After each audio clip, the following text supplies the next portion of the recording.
tentang ini kan kita berbicara tentang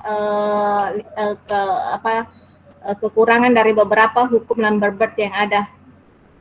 Kemudian sekarang kita akan berbicara tentang interaksi materi dengan sinar elektromagnetik. Kelihatan kita, Dek? Halo? PPT-nya, Bu. Tunggu kali. Tunggu. Lupa Ibu share.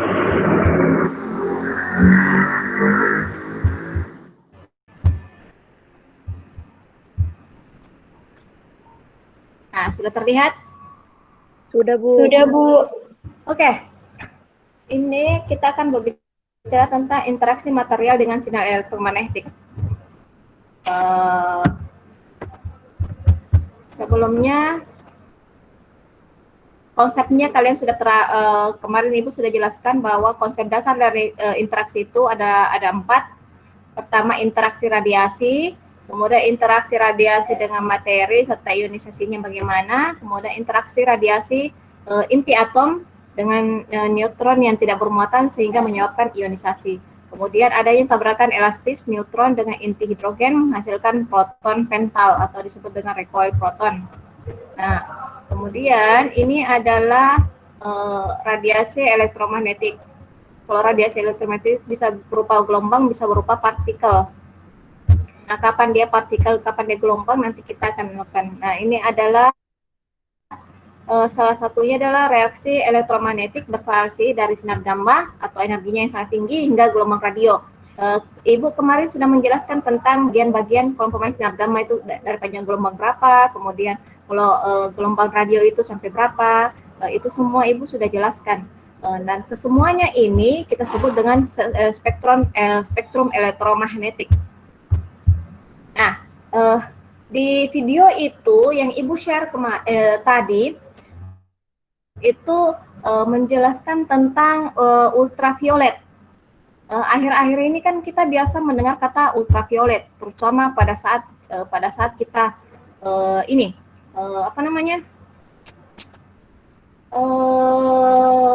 COVID-19, ya kan?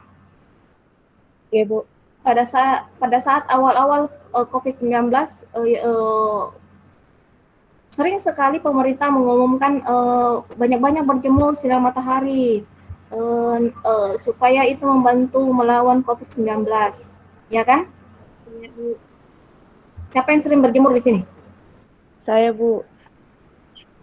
Nurani Safajria. Arham? Ya, Bu, sering berjemur?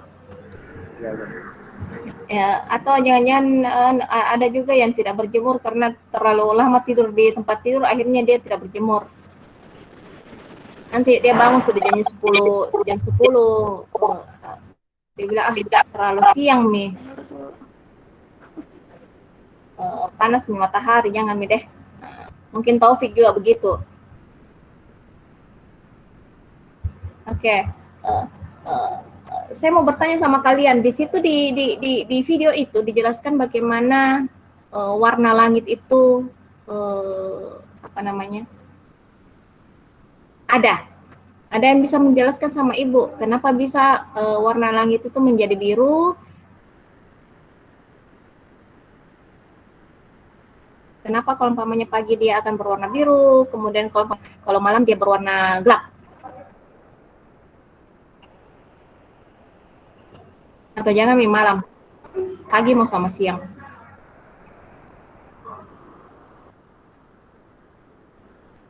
Ada yang bisa menjelaskan sama Ibu?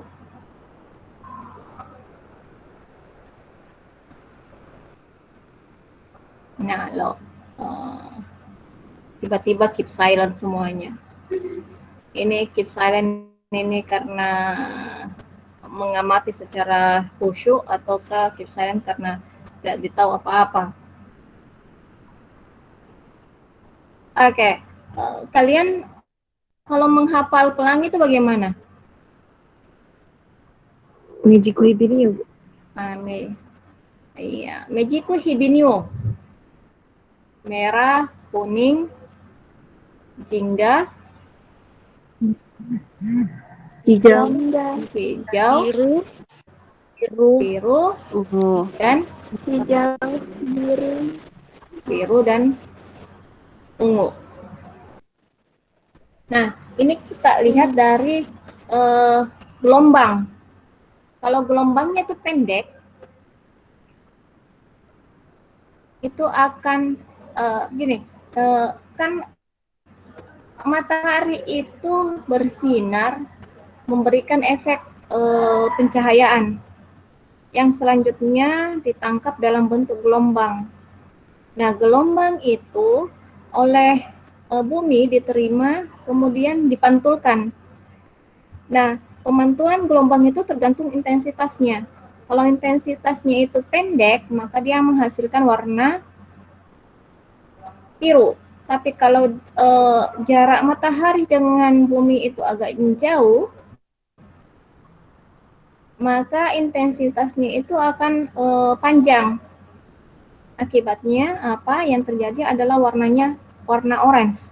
Jadi intensitas warna itu warna yang terjadi di langit dari pagi sampai mulai menjelang sore itu disebabkan oleh intensitas gelombang cahaya yang dipantulkan. Jadi itulah yang menyebabkan sampai warna biru, sampai warna hijau. Beda halnya kalau umpamanya kita berbicara tentang kenapa itu laut warnanya ada hijau, ada biru, ada hitam. Nah, beda lagi tuh. Ayo, kenapa itu? Bukan karena kedalamannya, Bu.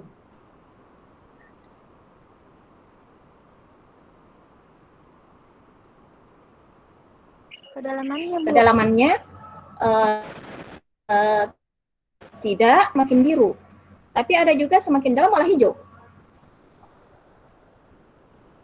Jadi kalau faktor kedalaman tidak terlalu begitu tepat adanya, tapi ya itu tadi ada pengaruh-pengaruh intensitas cahaya yang menyebabkan adanya warna dan pantulannya juga kayak begitu, serta pengaruh-pengaruh dari dalam laut sendiri yang mengakibatkan dia bisa berwarna merah. Sama itu begini, kenapa bisa laut merah itu warnanya merah?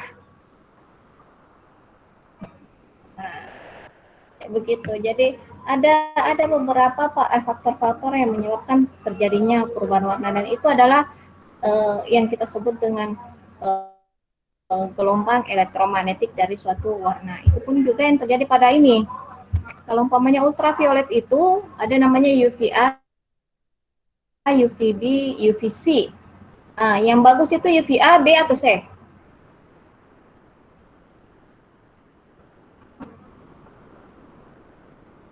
Apa? UVB yang bagus. Berarti UVA sama UVC tidak bagus.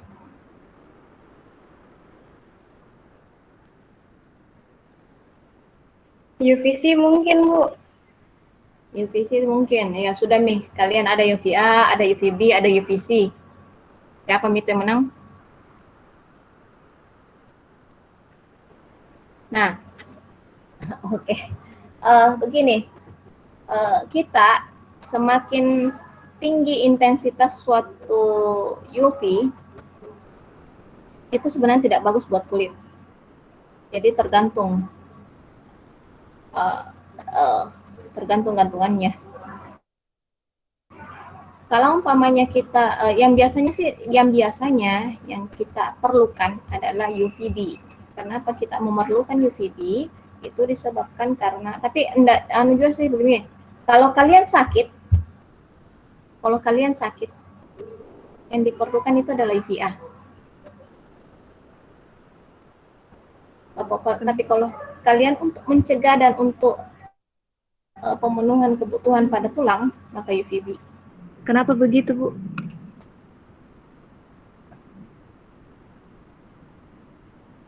Ayo, kenapa? Gini, pada UVA itu intensitasnya berapa ke berapa? UVA. 0,400 sampai sampai 0,320. 0,320. Sampai 0,320. Intensitasnya berarti agak tinggi.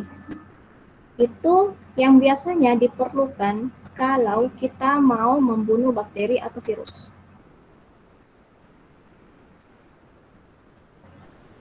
Jadi, kalau umpamanya kita mau bunuh bakteri atau virus, biasanya pada UVA. Tapi kalau kita mau untuk kapasitas tulang, itu adanya di UVB.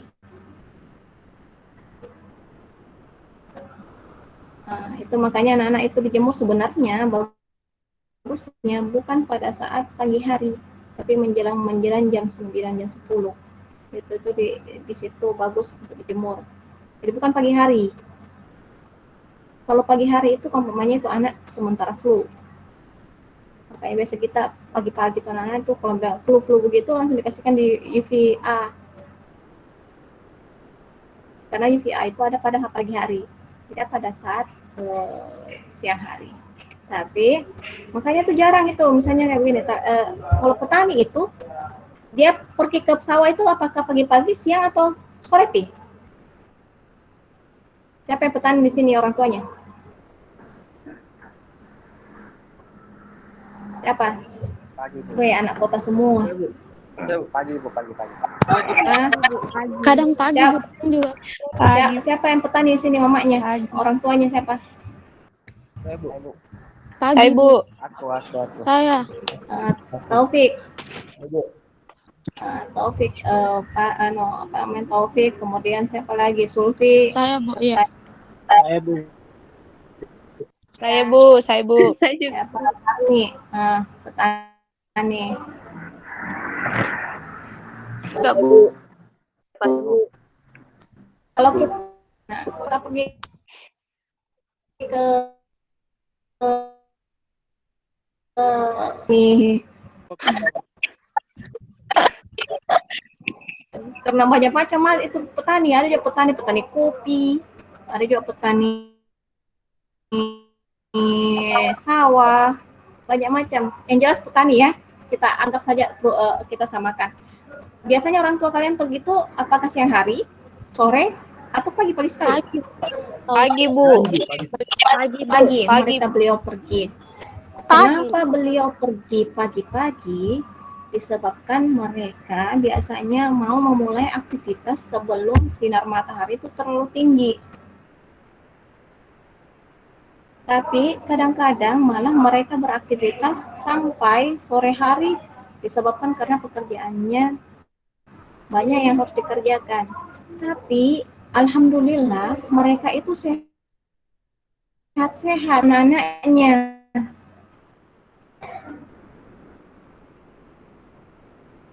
Tahu kenapa?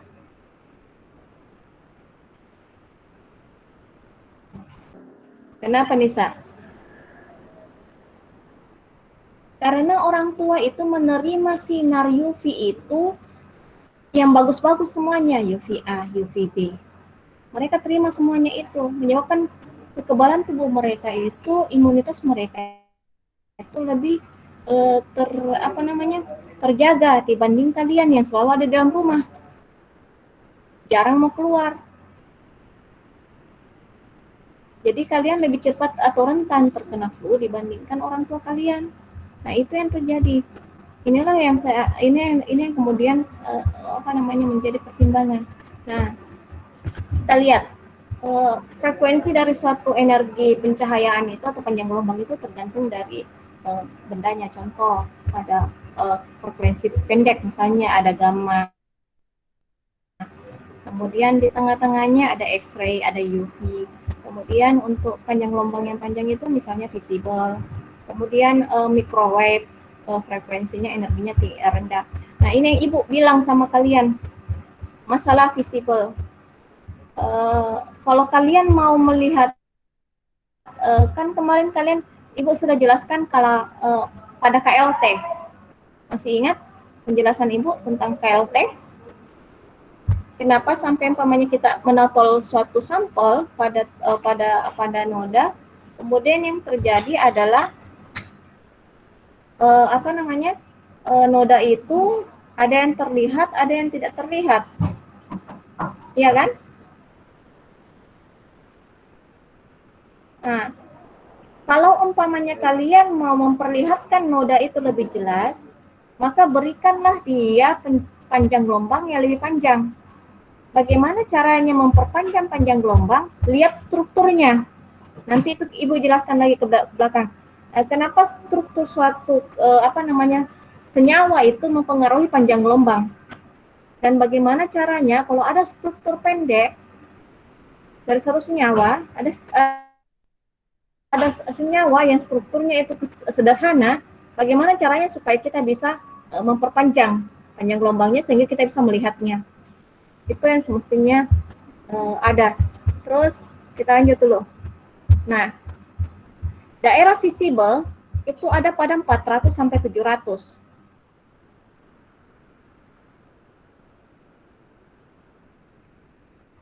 Kalau umpamanya daerahnya jalurnya pendek, panjang gelombangnya pendek, itu ada di sekitar 400 sampai 500. Kalau panjang gelombangnya panjang, maka kita ada pada 500 sampai 700. Itulah yang menyebabkan kenapa kalau di pagi hari kita melihat itu langit biru, sementara pada pada sore hari kita melihat orange. Nah, itu yang maksud Ibu. Nah, ini adalah warna-warna yang terjadi pada panjang gelombang maksimal absorpsinya. Terus bagaimana interaksinya radioelektromagnetik dengan bahan? Ibu akan ulang lagi kembali.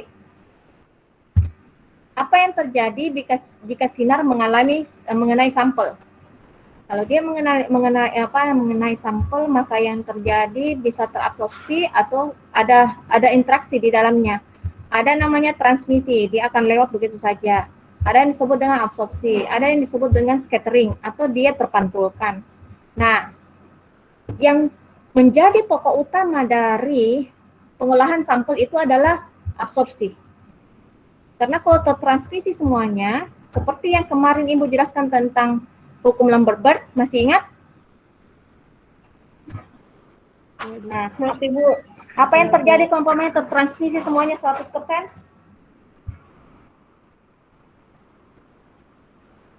Bagaimana? Apa akibatnya kalau dia transmisi 100%? Tidak ada yang bisa diamati. Semua cahaya diteruskan, Bu. Berarti apa yang terjadi pada kupet? Encer. Hah? Terlalu encer. Dia terlalu encer atau bahkan tidak ada sama sekali sampel di dalamnya. Itu namanya harus kita ulang lagi sampel kayak begitu.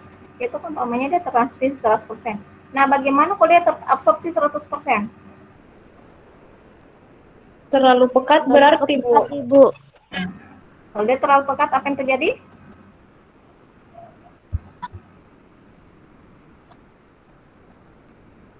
Artinya kalian harus mengulang kembali mengencerkan sampel kalian. Ini adalah interaksi cahaya terhadap suatu sampel. Di mana kalau umpamanya ada sumber cahaya itu ada bermacam-macam, Dek. Bisa tergantung lampunya. Ada lampu namanya tungsten. Tungsten sama lampu tungsten sama apa lagi satunya tuh? Ibu lupa.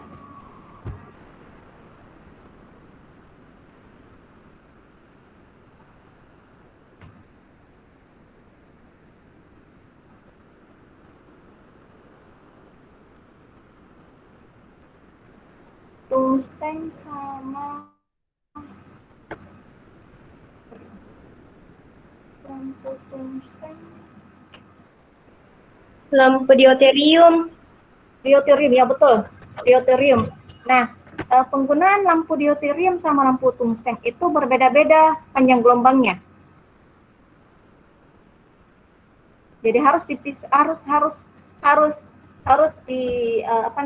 dikenali baik-baik, Dek. Kapan kita menggunakan tungsten, kapan kita menggunakan deuterium. Itu tergantung kita mau apa. Tapi ada juga alat yang menggunakan dua-duanya sekaligus. Itulah yang disebut dengan UV vis. Jadi, kapan UV kita mau pakai, kapan lampu visible kita pakai, tapi ada alat yang menggabungkan keduanya, yang selanjutnya kita sebut dengan lampu UV vis. Tetapi dua lampu ini berbeda sebenarnya caranya dia berinteraksi. Satunya untuk memberikan cuma pada panjang gelombang tidak tampak, satunya pada panjang gelombang yang tampak. Nah, oke. Ini kemudian sumber ini memberikan cahaya. Nah, cahaya ini selanjutnya akan diteruskan oleh piramid. Cahaya yang keluar dari sumber cahaya itu warnanya itu putih, tidak berwarna. Tidak berwarna-warni saya bilang ya, tidak berwarna-warni. Cahayanya warnanya putih. Atau yang bisa disebut sebagai monokromatik. Kapan dia berwarna-warni? Kalau dia sudah dipisahkan oleh prisma, maka dia akan membentuk warna merah, biru, kuning, hijau, dan sebagainya. Yang selanjutnya akan diteruskan oleh prisma dan akan ditembakkan ke sampel. Nah, sampel ini yang pertamanya dia punya energi, terus kemudian ada yang tertransmisi, kemudian ada yang terabsorpsi, kemudian ada juga yang scattering. Itu yang selanjutnya akan dideteksi oleh detektor. Yang kalau umpamanya kita ini adalah semacam kayak bagaimana sudut suatu pencahayaan itu berpengaruh terhadap sampel yang kita akan uji. Nanti kalian baca sendiri, termasuk ini karena kemarin kan Ibu sudah jelaskan kenapa suatu refleksi dari suatu cahaya bisa menyebabkan perbedaan cara pandangnya kita. Itu akibat adanya indeks bias. Ini Ibu sudah jelaskan. Terus kemudian refleksi radiasi, ya, instrumennya. Ya, oke, kita masuk pada instrumennya. Tadi Ibu kenalkan kembali. Ini adalah sumber cahaya masuk, kemudian dia didispersikan oleh prisma masuk ke dalam slitnya. Slitnya ini yang kemudian akan membatasi cahaya apa yang mau masuk, apa yang kita inginkan. Sesuai dengan panjang gelombangnya ya. Misalnya kita mau mendeteksi sampel dari panjang gelombang 400 sampai 500. Maka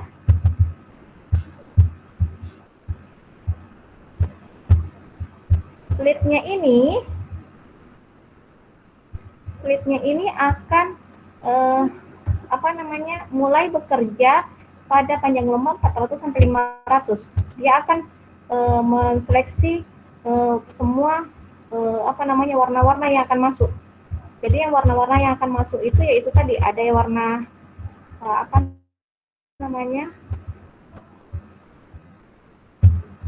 warna violet, ada warna biru, kemudian ada pada biru green.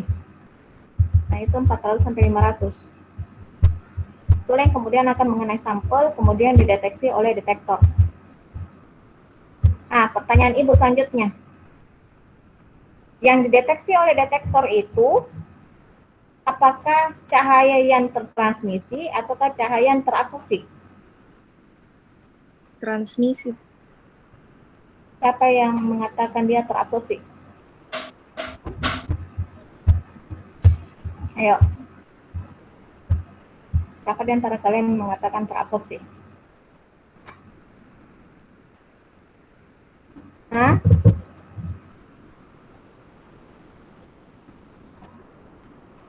Ayo. Yang tertransmisi atau yang terabsorpsi?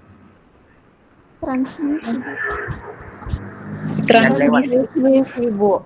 Yang diteruskan, Ibu. Yang diteruskan atau yang ditransmisi. Yang selanjutnya kalau mau menghitung absorpsi tinggal dikurangi.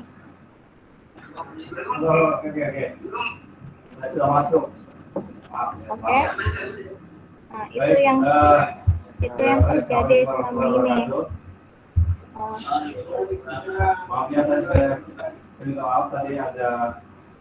Ibu pindah ruangan dulu ya. Agak cukup, oke? Ibu pindah dulu ya.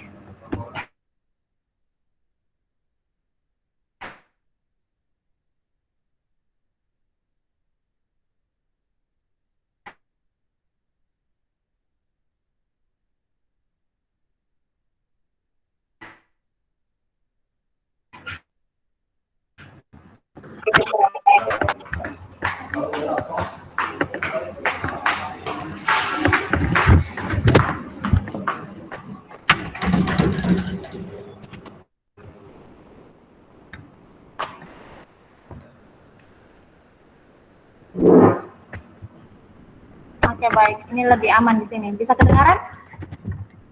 Bisa, Bu. Oke.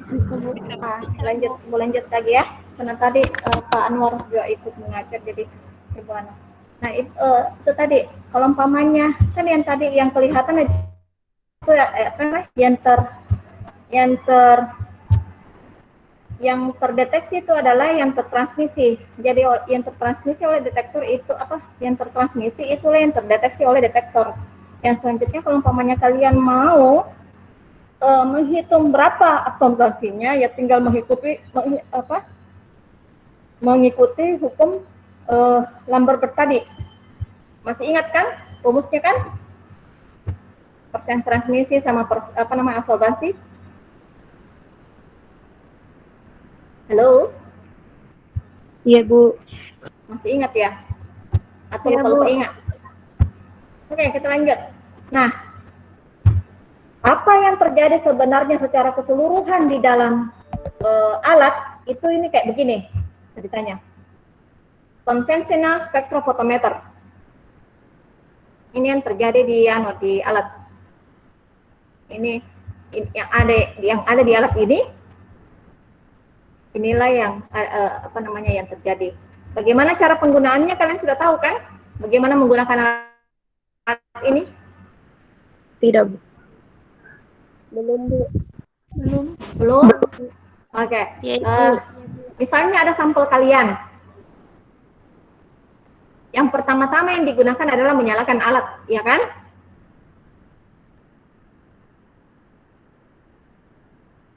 Betul tidak? Iya, Bu.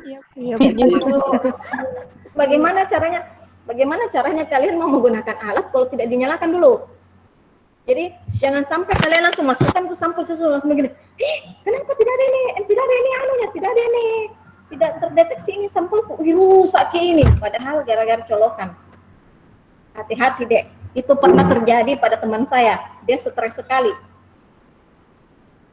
Saking stresnya itu, dia masukkan sampel, terus kemudian dia tekan-tekan itu alatnya.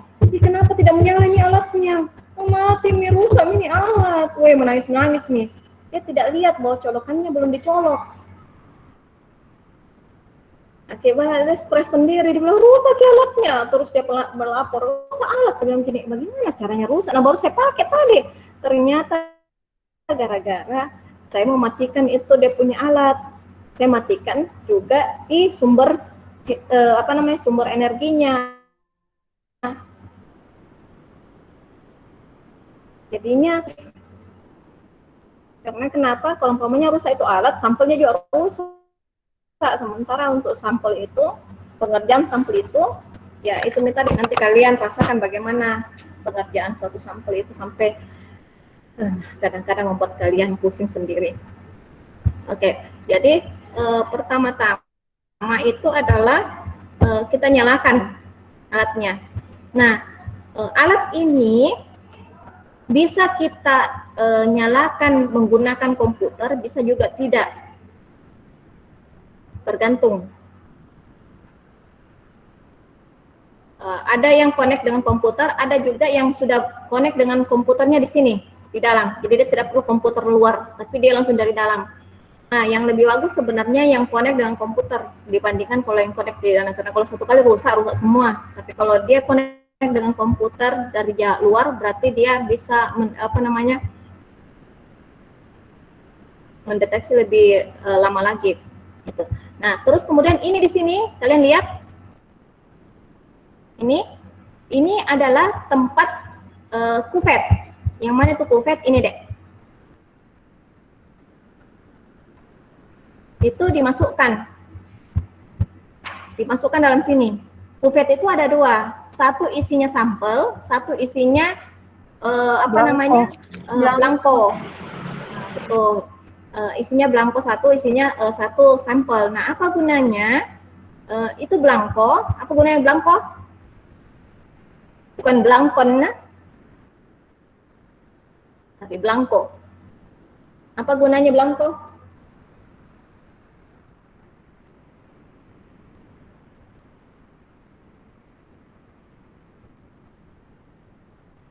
Ada yang tahu? Halo?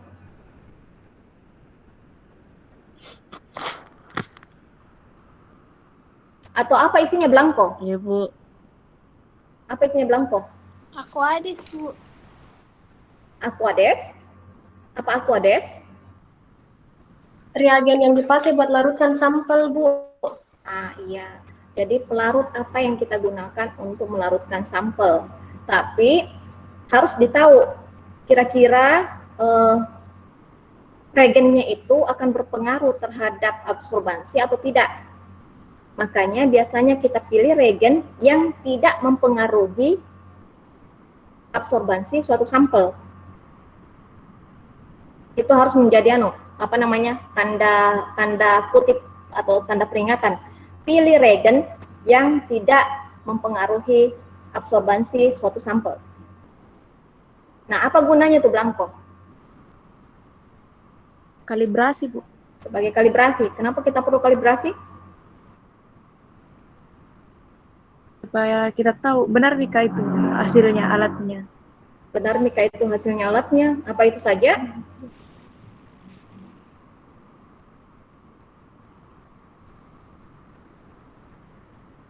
Jawabannya adalah supaya tidak ada sama sekali pengaruh blanko atau pelarut yang kita gunakan terhadap sampel. Itu gunanya blanko. Makanya dikurangi oleh blanko pada saat kita melakukan kalibrasi. Nah, akhirnya ini yang terjadi ketika sumber cahaya, ibu ulang-ulang terus ini supaya di dalam otak kalian selalu, oh iya kayak begini kali ternyata orang gue spektrofotometer.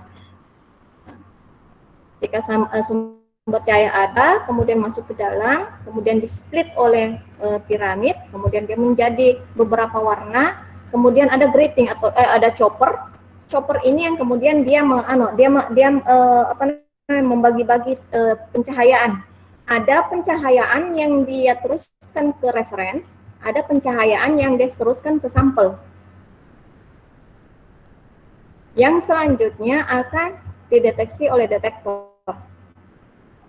Jadi ini yang kita sebut sebagai double beam spektrofotometer. Jadi ini yang terjadi kalau umpamanya kita memiliki spektro double beam namanya. Kenapa disebut double beam? Karena ini choppernya. Nah, biasa juga kita memiliki spektro yang single beam. Kalau spektro yang kita gunakan adalah single beam, maka yang terjadi adalah kita kerja keras. Kenapa kita kerja keras? Karena setelah memasukkan blanko atau reference ke dalam, kita keluarkan referensinya, kita masukkan lagi sampel, begitu seterusnya.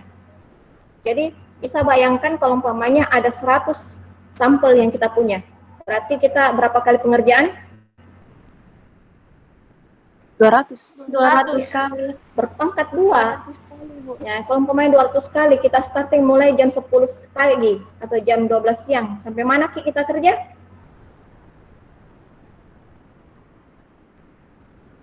Sampai tak terhingga, sampai habis. Jadi bisa bayangkan itu. Jadi itulah kegunaannya kenapa lebih enak menggunakan double beam dibandingkan single beam. Oke? Jadi sudah sampai sini sudah mengerti? Iya, Bu. Oke, kita lanjutkan. Hari ini harus habis semuanya UV vis. Minggu depan kalau bisa kita cari lagi hari di mana kita bisa 2 kali dalam seminggu. Kita belajar. Absorpsi. Nah, karena pengaruh dari kuvet ini sangat penting, maka kuvet sangat penting bagi kita. Tahu cara tahu cara memegang kuvet kan? Yang tebalnya, Bu. Enggak. Kenapa yang tebal kita pegang?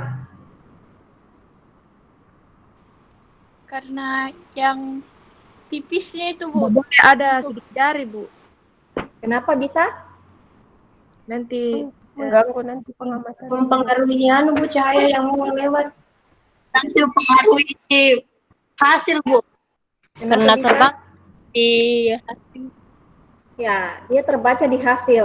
Dia mempengaruhi absorbansi dari sinar yang akan melewati kuvet. Makanya itu kuvet paling bagus umpamanya ada kayak begini. Di mana yang tebal yang kita pegang, sementara yang tipis kita tidak boleh pegang. Kalaupun kita pegang dengan tisu. Untuk apa? Untuk membersihkan mungkin ada misalnya sisa-sisa dari larutan yang menetes, itu yang kita hapus. Tapi biasanya dulu ibu waktu di luar negeri itu menggunakan kuvet yang sekali pakai buang. Orang kaya.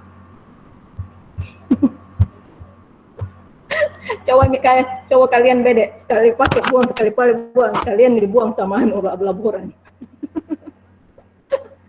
Ya, kuvetnya ibu itu ibu satu kali pakai langsung buang, buang. Padahal harga satu kuvet itu 100.000.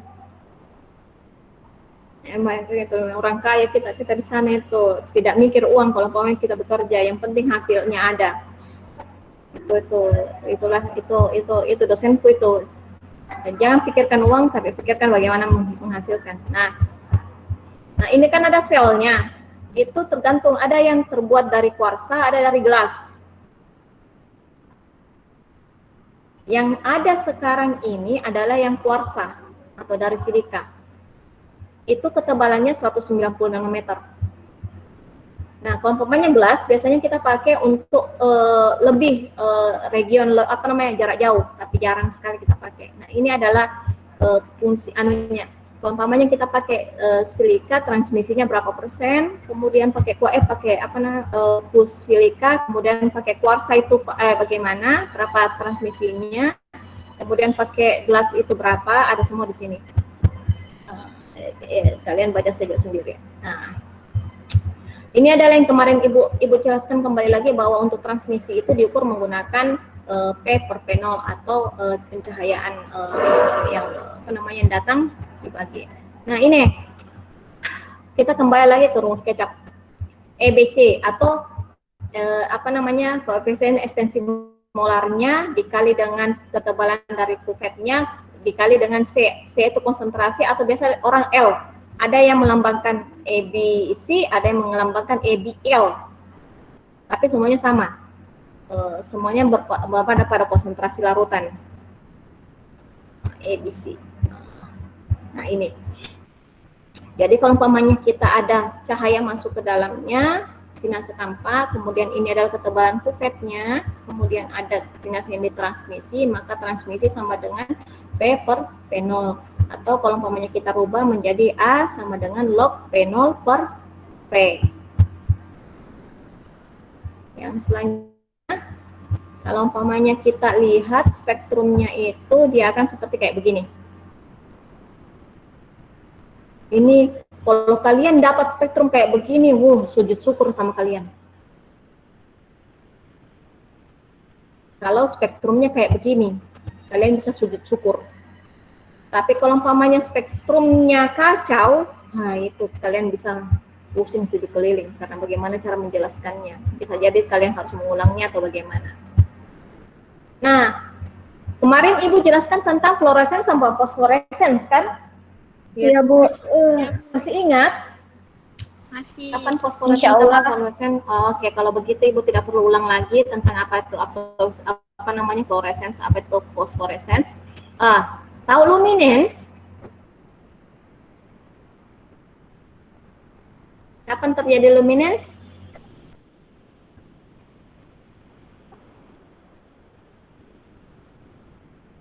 Nanti kalian pelajari saja deh. Biar cepat selesai karena ini sudah jam 2.10. Kita selesai jam 2 berapa? 50, Bu. 2.50. Masih ada 40 menit sementara masih ada sekitar 30 slide di dalamnya. Bisa gini selesai. Biar 10 menit lagi selesai nih. Ini lagi 5 slide. Tapi dengan catatan kalian baca semuanya. Ibu tidak perlu jelaskan. Oke. Absorbansi suatu pencahayaan itu tergantung dari penyerapannya. Absorbansi itu tergantung dari pencahayaannya, maksud saya. Nah, kalau umpamanya sinar itu diserap ada dalam bentuk UV visible, maka kita gunakan transisi elektron. Tapi kalau umpamanya sinarnya itu lebih panjang, maka yang terjadi adalah vibrasi gugus. Kemarin kan Ibu sudah jelaskan melalui skema kan? Ya tidak? Kalian ingat tidak? Ingat, Bu. Ada kemarin sempat kita jelaskan. Tapi masih tahu bagaimana mekanismenya? Kayaknya harus dipelajari ulang, Bu.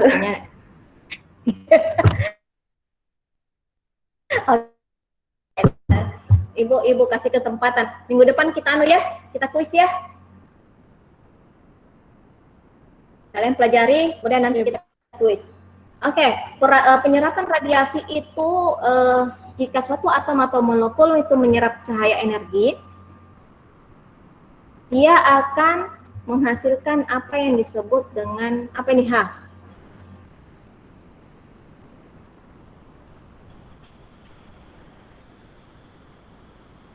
Apa itu H? Ada yang masih mengingat hukum ini? Kimia dasar 1. Apa lagi? Siapa yang punya hukum ini? E sama dengan H kali V.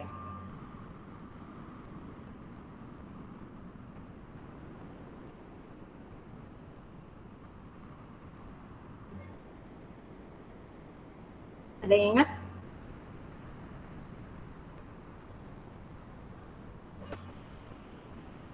Halo? Ada yang ingat ini Tetapan hukum apa? Planck yang H, Bu.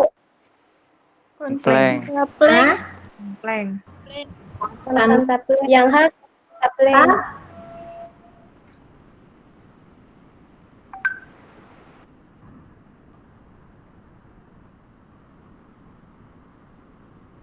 Konstanta apa? Planck.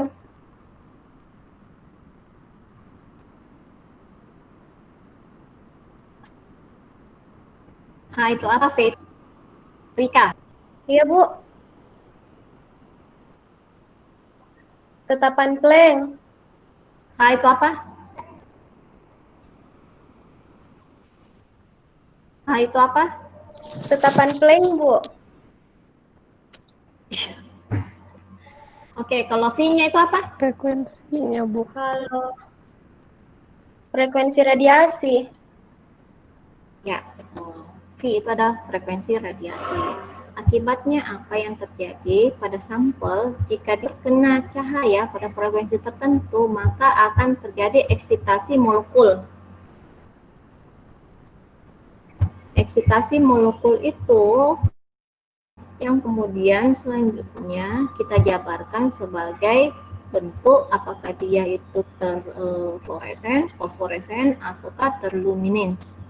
Nah, yang mana tereksitasi? Dari atom ini, yang mana tereksitasi? Elektronnya, Bu. Elektronnya yang tereksitasi. Kenapa elektron yang tereksitasi? Elektron. Disebabkan karena dia adalah bagian terluar dari lintasan atom. Karena kalau dia mau mengambil intinya, dia akan energi yang sangat besar. Nah, yang mana yang bisa tereksitasi?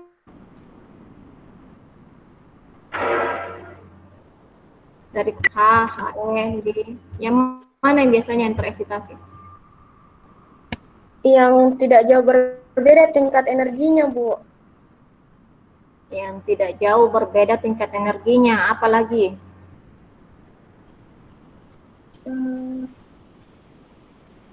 Kira-kira umpamanya yang antara yang berpasangan dengan tidak berpasangan yang paling enak diganggu yang mana? Yang tidak berpasangan, Bu. Tidak berpasangan, Bu. Iya, kalau yang berpasangan kenapa kalau kita ganggu? Karena cenderung stabil media, Bu. Nah, iya, makanya kita harus berpasang-pasangan ya.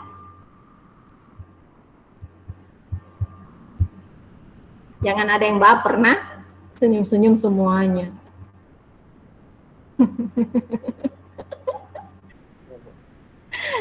Jadi itulah inti dari pembelajaran kita. Kita harus berpasang-pasangan. Artinya kita kembali lagi pada konfigurasi elektron. Ya betul, bahwa yang elektron yang tidak berpasangan itu lebih cenderung lebih enak untuk kita ganggu dibandingkan yang tidak berpasangan. Karena kenapa? Energi besar kalau dibandingkan yang tidak berpasangan. Satu. Yang kedua, apalagi?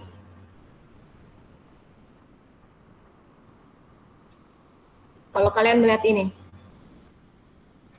Yang tidak berpasangan itu, Bu, cenderung akan tidak stabil, jadi dia bakalan pindah-pindah ke ruang yang lain. Betul. Apalagi? Kalau kalian melihat ini.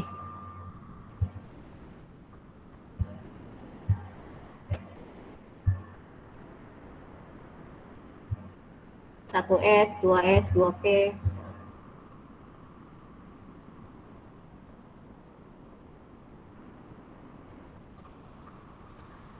Tidak bisa ke kulit ke Bisa orbital yang selanjutnya kalau misalnya tidak full key yang sebelumnya, Bu.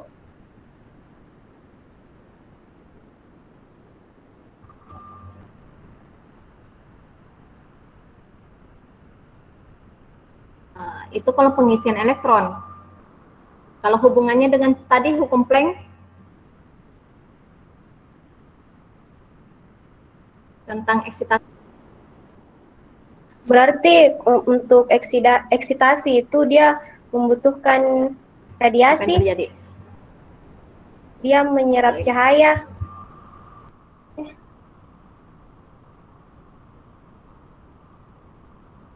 Jelas. Tuh, nah, apalagi? Kalau apa yang bisa kita tahu? Perbedaan energinya yang bertingkat-tingkat. Kenapa dengan energinya? Bisa diketahui, Bu, perbedaan energinya yang bertingkat-tingkat.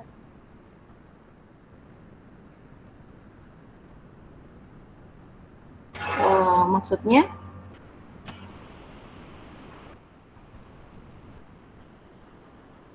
Eksitasi itu, Bu, terjadi dari tingkat energi yang tinggi ke rendah, Bu, karena ada energi yang diserap.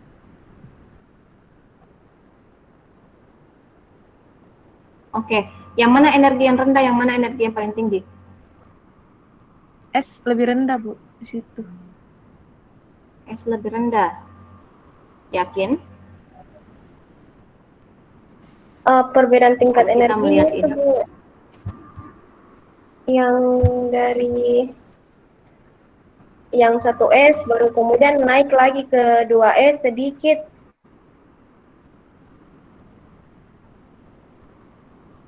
Oke, saya mau bertanya, 1S dekat dengan inti tidak? Dekat dengan inti, Bu. Yang paling jauh dari inti, Dekat Bu. Bu. Yang paling ini, energinya paling lemah. Itu. Jadi artinya semakin jauh suatu apa namanya elektron dari intinya, maka dia semakin rendah energinya. Energi sentil keluar. Contoh misalnya kalian bergerombol, terus kemudian kalian bergerombol itu ceritanya ada makanan di tengah-tengah. Misalnya ada Mito Asad di situ, ada Tommy Ali, ada Tommy Pairus di situ, ada Tommy Rika, terus kemudian ada Janet di dalamnya. Pokoknya bergerombol semuanya di situ dalam. Terus tiba-tiba ada siapa di situ, Dik? Siapa yang tidak saya sebut namanya? Ada tiba-tiba saya mau bagus Dik. Nisa Bu. Ada Nisa. Nisa. Oh ya. Ada Nisa di luar. Di luar dari itu gerombolan. Ceritanya saingan sama Taufik. Karena ada makanan di tengah, bilang gini, Nisa ini sainganku.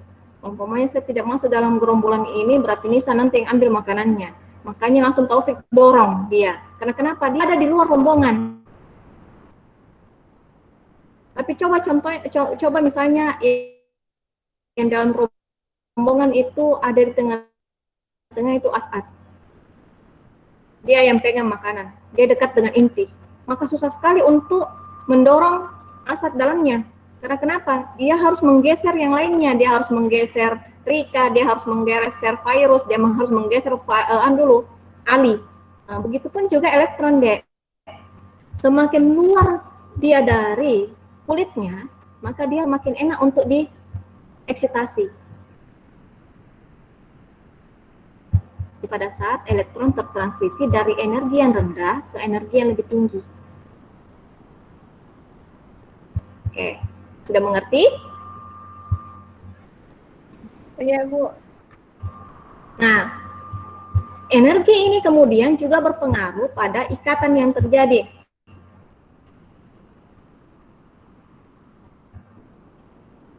Ikatan itu ada elektron ikatan atau ikatan sigma atau pi, dan ada juga non ikatan atau non bonding atau pi star. Yang selanjutnya kalau kita bicara begitu berarti kayak begini. Ini energinya. Terus kemudian ini inti ke pi star. Ada pi ke pi star. Ada dari non bonding ke sigma star. Kemudian kayak begitu. Jadi energinya tergantung yang mana kita mau. UV pada proses sigma ke sigma star. Sigma ke pi star. Dia itu pada panjang gelombang 150. Dilakukan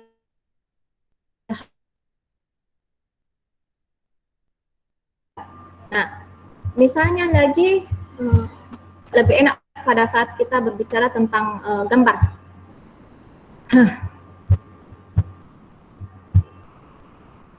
Mana itu? Mana gambarnya, Dik? Pesan ada gambarnya.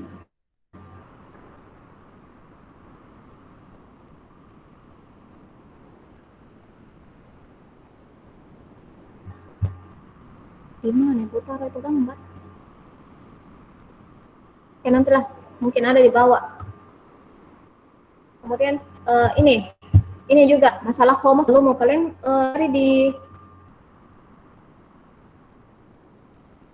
kalau tidak salah di yang Ibu Neti ajarkan.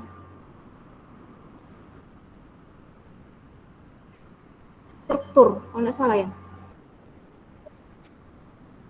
Kalian pelajari tidak? Masalah homo sama lumo. Waktu itu sempat di ini Bu, di anorganik fisik. sama Ibu Eput sempat dibahas sedikit.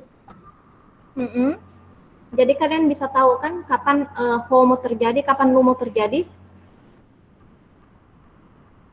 Enggak, Bu. Lupa Ibu. Ini semua ini mau dikasih kembali ke energi paling bawah. Kalian pelajari sendiri lagi ya, karena kalau pemain kita terlalu panjang ceritanya kalau mau kita bicara tentang HOMO sama LUMO. Karena itu berhubungan bagaimana sigma ke sigma dari bonding. Tapi kalau anunya kayak begini, nah ini. Kalau P star dari HOMO ke LUMO, kayak begitu. Ini contohnya adalah 1,3 butandien. Jadi kalau dia ke star itu ke LUMO, kalau dia masih di ground state itu namanya LUMO, HOMO. Umpamanya dia sudah tereksitasi elektronnya, maka dia disebut dengan LUMO. Terus kemudian inilah yang selanjutnya eksitasi. Begini enggak? Pada saat kalian menyemprot di KLP, terus kalian panaskan, proses inilah yang terjadi, yang menyebabkan misalnya sampel ini tidak terlihat pertamanya oleh mata, menjadi terlihat. Disebabkan pada saat dia menyerap panas atau energi, ini ikatannya ini yang tereksitasi. Dia tereksitasi. Ketika terjadi eksitasi elektron, itulah yang selanjutnya kalian lihat.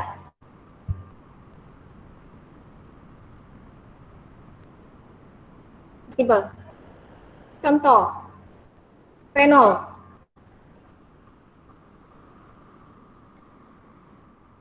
Kalau fenol ini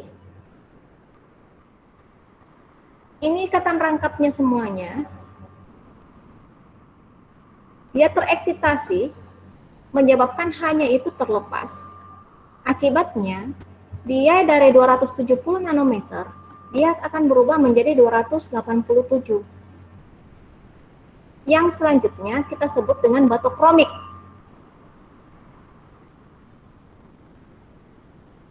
Kalau misalnya dia lebih dari itu, maka kita sebut dengan hiperkromik. Jadi ada kromik, ada hiperkromik. Ada juga hipsokromik.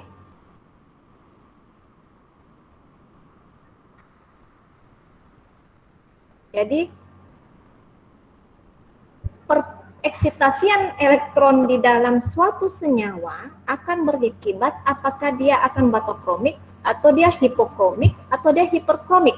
Ada juga namanya hipsokromik. Tergantung, apakah dia akan menjadi panjang, ataukah dia menjadi pendek malah. Akibat eksitasi elektronnya.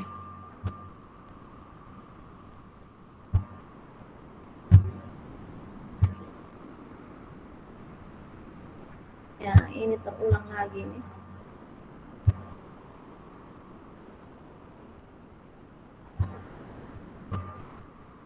Nah, ada juga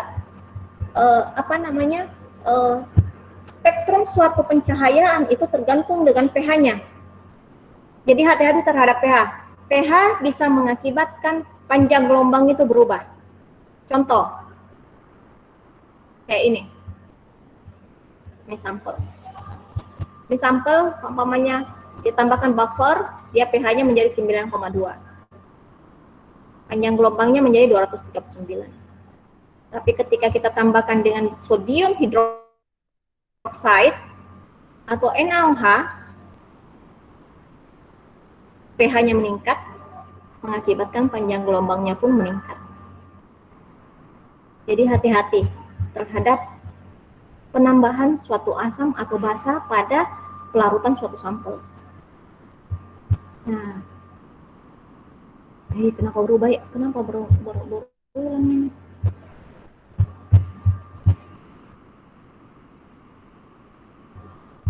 Ulang-ulang.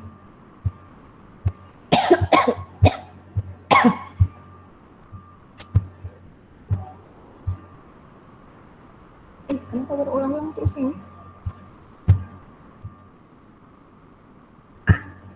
Tadi kan kita berbicara tentang apa namanya, dan yang selanjutnya kemudian kalau kita istilahkan dalam itu adalah chromophore dengan auxochrome. Kalau kita mengistilahkan dalam istilah UV vis. Apa itu chromophore?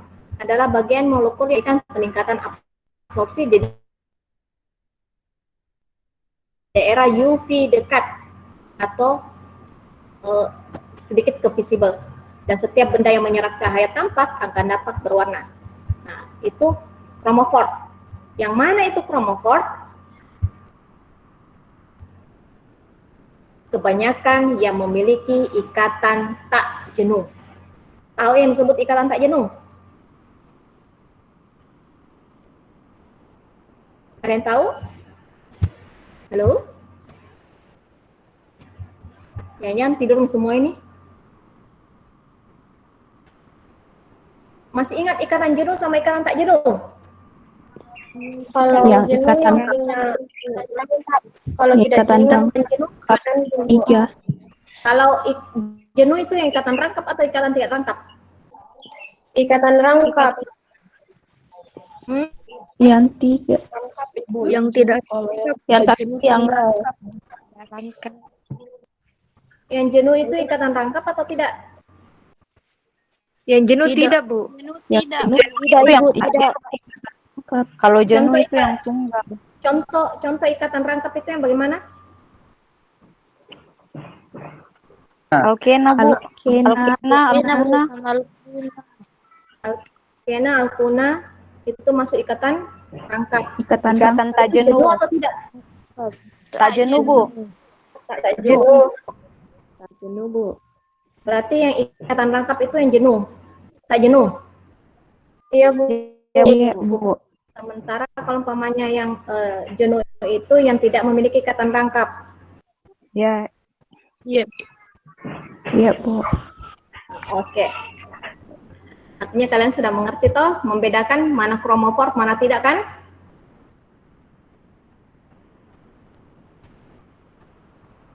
Oke, lanjut.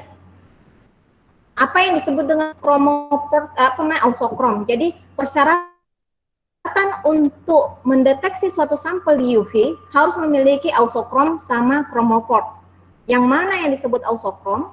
Auxochrome itu adalah semua gugus fungsi seperti OH, NHOH, NH2 atau CH3 atau adanya halogen di dalamnya seperti fluor, brom.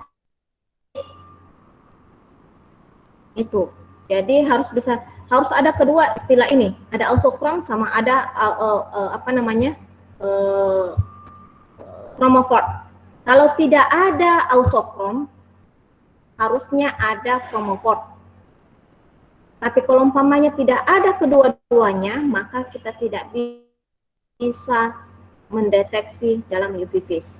Setuju?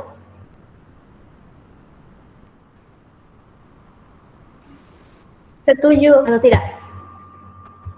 Setuju? Ibu tidak setuju. Karena kenapa?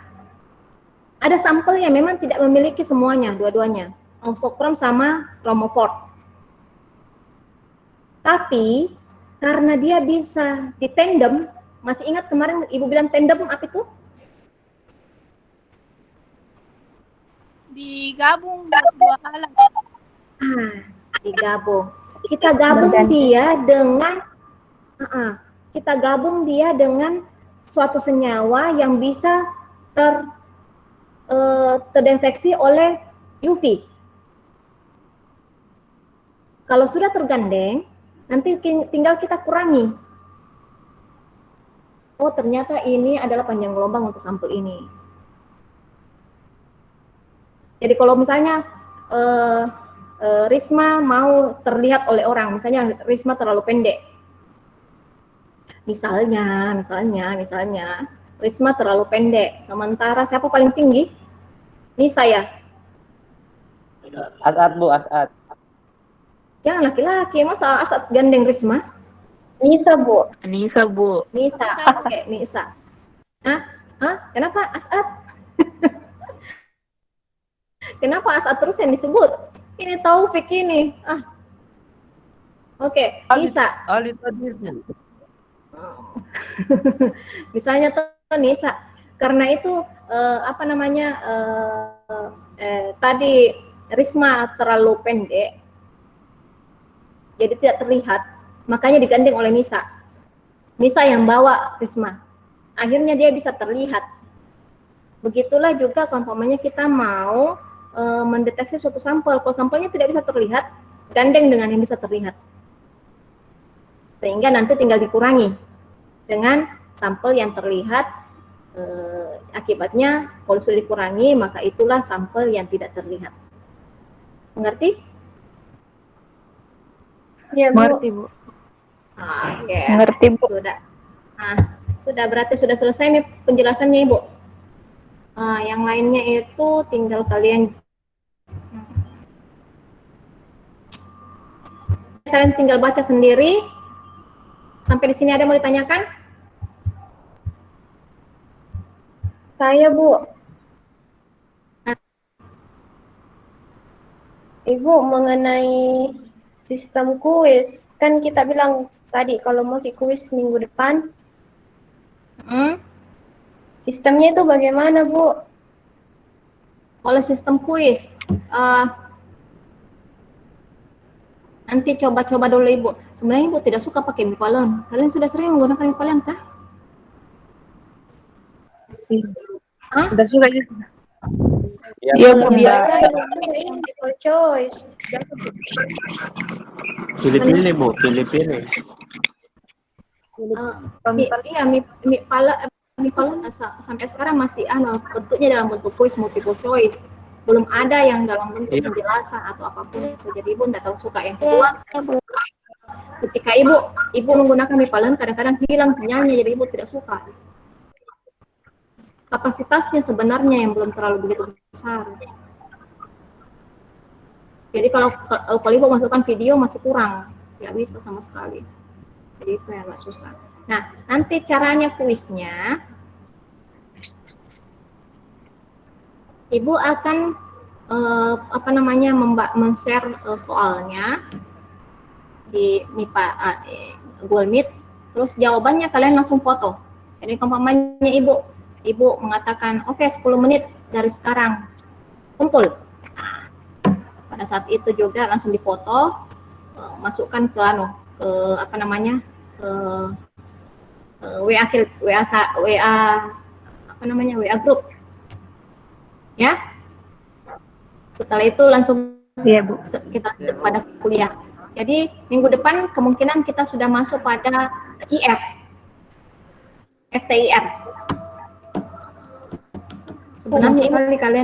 Sebenarnya Ibu mau sekali jelaskan kalian tentang HPLC. Tapi nanti kalau umpamanya kalian pada saat nanti Ibu Upi menjelaskan tentang HPLC masih ada yang kalian rasa kurang, silakan bertanya sama Ibu. Nanti Ibu jelaskan. Oke? Iya. Sampai sini ada yang mau ditanya? Saya, Bu. Ibu jadi Siapa yang saya? di jamnya. Ya. Kuisnya, Bu, di hari lain, Bu, bukan di jam seharusnya. Iya, Dik, semestinya kuisnya di hari lain, Dik. Bagusnya supaya tidak mengambil jam yang 2 SKS saja. Tidak, Ji, kuisnya itu cuma 5 menit kok. Soalnya 10. Iya, Bu. Jadi,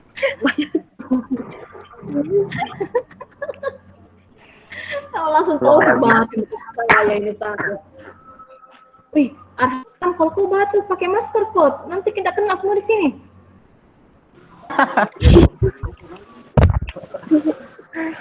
Kena virus tak nanti di sini deh. Arham sakit lagi batuk, kalian tidak pergi jenguk? Jauh sekali, Bu. Tidak, Bu. Jauh, Ibu. Doa kami saja, Bu. Jauh sekali. Di mana Arham kan? Bulukumba, Bu. Bulukumba. Bulukumba, tidak jauh itu Bulukumba. Yang jauh tuh kalau dia di Nunukan. Corona Alas bukan? gitu semua, Bu. Oke. Maksud saya kalau enggak bisa kalian jenguk, kirimkan doa semoga cepat sembuh Arham. Itu kita sudah kangen ini ketemu semuanya. Betul, Ibu kangen sekali ketemu sama kalian semuanya, nah. Kangen di kelas. Ibu kenapa enggak tatap muka yang di Makassar saja, Bu? Seandainya itu COVID bisa dilihat, Dek.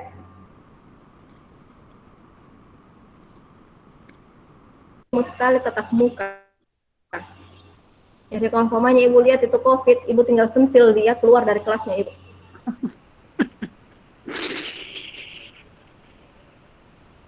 Terus bisa mendengar siapa yang tidak pembawa. Bisa saja. Betul, Bu. Tapi ternyata kalian ada pembawa. Akibatnya mungkin saja kalian ketika batuk, Ibu ada di samping kalian, Ibu yang kena. Kalian tidak apa-apa, tidak ada gejala sama sekali. Tapi Ibu yang kena. Jadi Ibu yang kasihan lagi, karena mungkin saja ketika Ibu kena, Ibu menularkan pada orang tua Ibu. Makanya tidak ada kelas. Ibu kepengen sekali ada kelas, tapi sayangnya tidak ada. Karena paling tidak enak itu mengajar menggunakan kayak begini. Itu. Jadi makanya kita berdoa saja semoga COVID ini bisa berlalu dengan antivirusnya. 2021 ya betul ibu tersiksa sekali kalau tidak lihat kalian semua, rindu sekali ibu rindu ganggu kalian semuanya. Itu kalau lihat itu Ali semakin gondrong. Itu Asad Asad Bu, Asad Bu, paling gondrong sekali. Iya, sampai pakai bando mami tuh Asad dia langsung tutup ya dulu kameranya. Pokoknya kalian semua gondrong-gondrong semuanya. Cantik Mi Arham Bu. Mana Arham? Kenalin saya, Bu. Kenalin, Bu.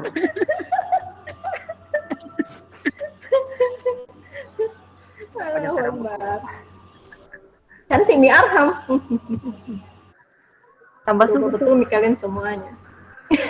Tambah subur. Semestinya kalau hanya kalian ada di rumah semuanya semakin cantik dan semakin gagah. Karena perawatan terus toh. Alhamdulillah enggak, Bu. Dan insya Allah umpamanya 2021 kita ketemu, semoga diberikan umur panjang. Saya melihat nanti mahasiswanya Ibu itu gagah-gagah dan cantik-cantik. Amin. Yang saya heran kenapa kalian tidak ada pergi KKN? Belum program, Ibu. Belum program nih. Baru semester 5.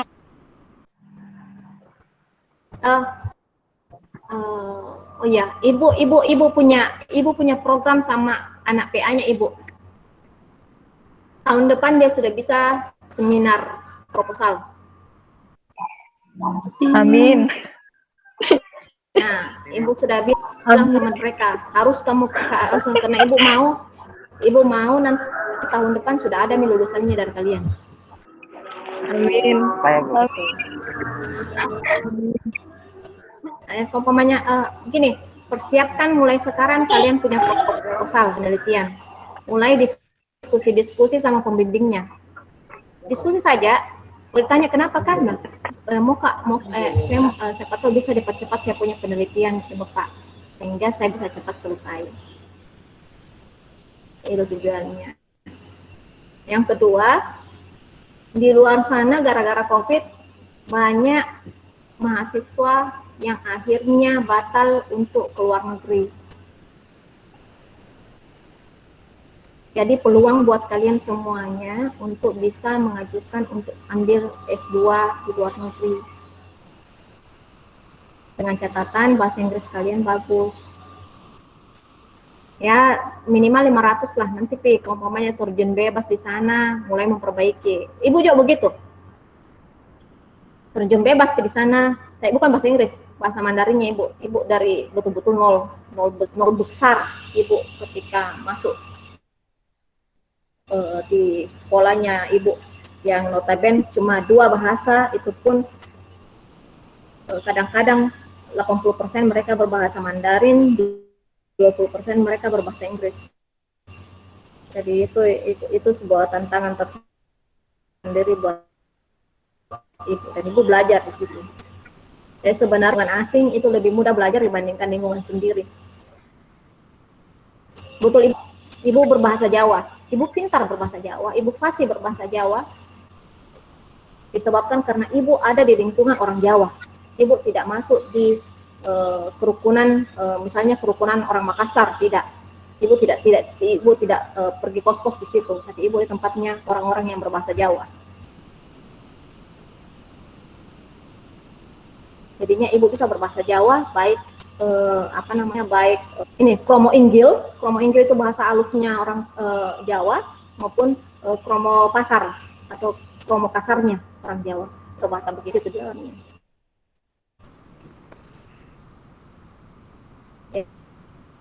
Baik dan benar, bukan baik dan salah ya.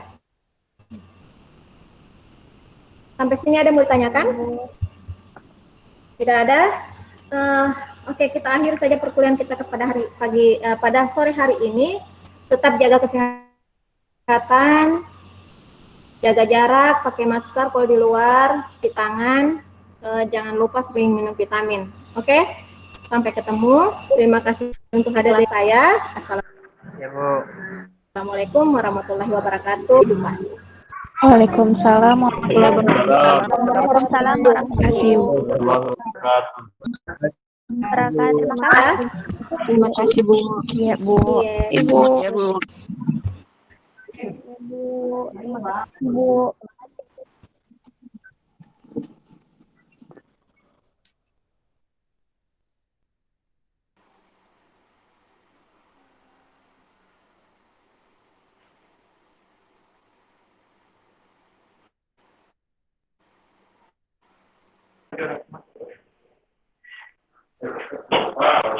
Toto ada mau beli tanah?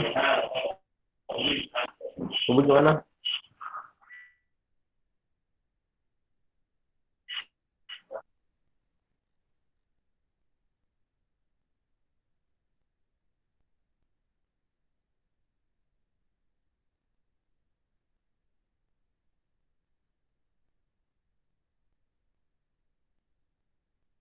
Oi, oi, oi. Ngapain nah? Oi. Virus. Saya dengan tanah orang. Bawa Pak balik saya. Balik ke kita dong, bohong. Bentar.